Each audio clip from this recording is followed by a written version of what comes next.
અરવલ્લી જિલ્લાના મોડાસા તાલુકાના ટિંટોઈ સબિયાર્ડમાં શિયાળુ સિઝનના નવા ઘઉંની આવક શરૂ થઈ છે.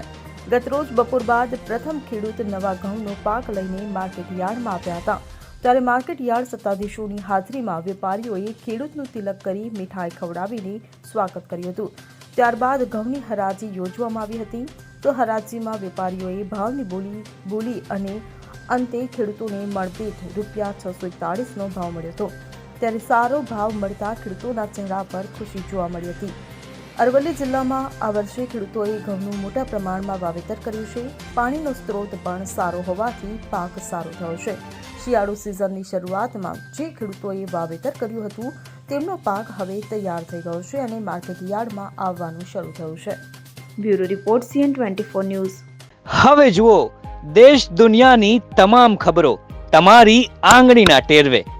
ઉઠાવો મોબાઈલ અને Google Play Store પરથી ડાઉનલોડ કરો અમારી CN24 ન્યૂઝ મોબાઈલ એપ.